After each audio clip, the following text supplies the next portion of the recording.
good morning. Good morning to those of you who are up at this early hour, and hello to those of you who had a nice lie-in and are watching this on catch-up. I'm very excited to be part of today's Brew Ed the Arts. It looks like it's set to be a really good day. So first, a little bit about me. I am Adele Darlington. I've been a primary school teacher for 20 years now. I've spent most of my time in Key Stage 1 and I love it. I'm the art lead in my school and I'm also an art SLE, so if ever you need any arty advice, my DMs on Twitter are always open. I'm at Mrs_Darl, so contact me if you need any help with anything. So today I'm going to be talking to you about art in the great outdoors. I recently created a series of art boards full of lots of outdoor art activities, and I share them online, and I've been completely blown away by their popularity, so I thought I'd share the rationale behind them with you today. So I hope you've got a cup of tea or a cup of coffee there. You're sitting comfortably because I am about to begin talking about art in the great outdoors. So let's start with this quote. Outdoor learning is a pedagogical approach used to enrich learning, enhance school engagement and improve pupil health and well-being. It's a perfect quote to start off today's presentation. I'm going to be talking about how the subject of art can be delivered successfully in the outdoors as part of a broad and balanced curriculum. I split the thinking up into the 5 W's of art in the great outdoors. So we'll start with the who is the outdoor approach for, the what can be done outdoors, the when, is there a correct time to head outside, the where, outdoor learning doesn't have to be in a school-based green space, there's plenty of other places we're going to talk about, the why, what is so good about outdoor learning, and why should we give it a go. Here we go then, the who. Who are we aiming this approach towards? Traditionally, we associate outdoor learning with EYFS, but it doesn't have to stop there. All children benefit from periods of outdoor activity from EYFS right up to Year 6. The Council for Learning Outside the Classroom sums up this rationale perfectly. Our findings add to the evidence that just an hour or two of outdoor learning every week engages children, improves their well-being and increases teachers' job satisfaction. So it's not just the children that it has a positive effect on, it's teachers too. And as this Key Stage 1 teacher has said, seeing the children outside, happy and engaged in their learning, makes my heart full and reminds me why I became a teacher in the first place. And Henry here, a Year 1 child, speaks for many his age when he says, I really love learning outside, especially when we can make things with sticks.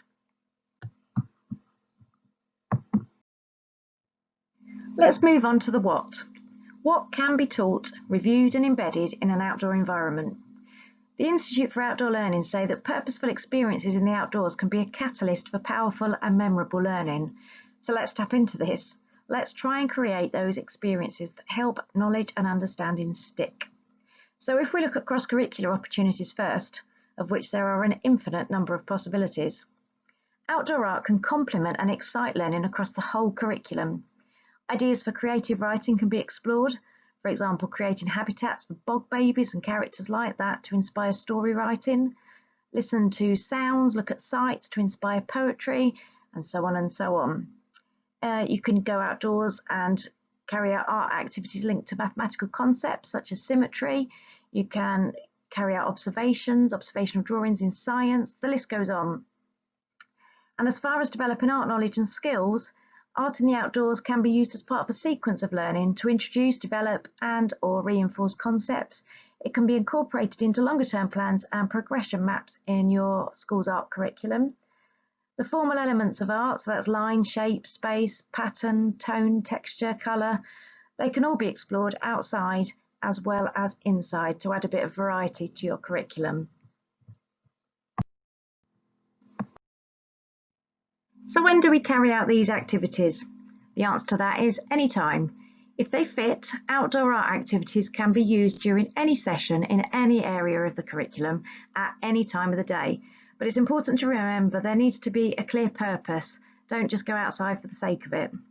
As this little snippet from a key Ofsted report reminds us, when planned and implemented well, Learning outside the classroom contributes significantly to raising standards and improving pupils' personal, social and emotional development.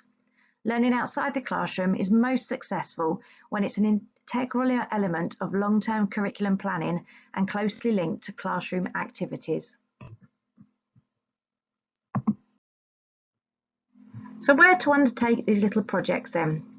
Learning can take place anywhere. Children don't need to be sat at a desk in a classroom for optimal learning to take place. Teachers can make the choices for learning that they feel best suit their cohort of children. It's important to not feel restricted and obliged to follow a rigid classroom structure. So you can use your playground, the field, school buildings, and the local area are often a treasure trove for places to carry out some outdoor art activities. Some might say this is the most important slide, the why. So why are we talking about implementing this approach to learning? There are oodles and oodles of reasons, and I've got 4 here for us to think about today. Now, the first one I'm going to start with is the one at the bottom. In hindsight, maybe it should be at the top, or maybe not. They're all equally important. So it's fun and engaging. Children love the sense of freedom that learning outdoors encapsulates. They don't even realise they are learning, which is key. Then we go on to health and well-being. Learning in the great outdoors benefits both physical and mental health in our young children. In today's world, many of them sit at home a lot more with iPads, playing on games, watching the telly. And this learning style gets the children some fresh air, a sense of freedom, and strengthens both their gross and fine motor skills. And this quote here really backs up that thinking. Research has demonstrated the positive impact of immersion in nature on well-being, creativity, brain function and mood, highlighting the potential of the outdoors in engaging children with learning. So now we'll move on to appreciation of nature. Children learn to appreciate the world around them, to love and respect nature, to look up, down, all around them, and take inspiration from nature's wonders that are often taken for granted, not just by children, but adults too. And then finally, we've got the current situation. I recently read a blog by Catherine Solly on the earlyeducation.org.uk website. It discusses the benefits of an outdoor curriculum in the recovery of the coronavirus lockdown situation, and it really is worth a read. So I would like to direct you all to that blog to give it a good look. Some of you may have seen these themed outdoor art boards that I've created. They're great to use across year groups, and they've been particularly suited to the key worker groups that we've got in our schools at the moment. So if you're lacking a bit of outdoor art inspiration, then feel free to use these as you wish.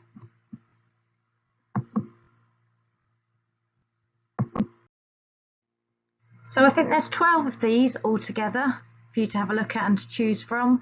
There are boards suited to rainy days, boards suited to windy days, some linked to texts, some are linked to mathematical concepts and other areas of the curriculum.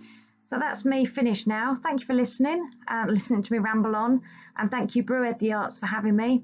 If you've got any questions or want to discuss any ideas further, please don't hesitate to send me a message on Twitter. I'm at Mrs_Darl, DARL, and I will get back to you. So enjoy the rest of the day. It looks like it's set to be a good one. Thanks again, and I'll speak to you all soon.